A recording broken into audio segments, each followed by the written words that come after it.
is Tatiana Villalobos, and I have been working since 2016 for Raising Coral Costa Rica. I am a co-founder and a project manager in a beautiful place called Golfo Dulce.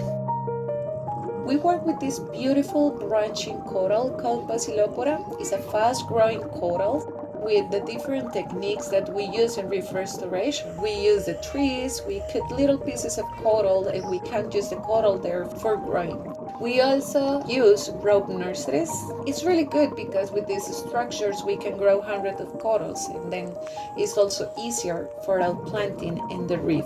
We didn't have many of these colonies left when we started the restoration effort in 2016. Now, with the patches we have been growing, right now we can say that we have Basilopora back in Golfo Dulce, but also they reach sizes that naturally you cannot find anymore in the reef. So these are successful results. I can say it's just amazing. It's also how you can integrate local people. It's how you can communicate with the people that have been living and interacting with these corals all their lives.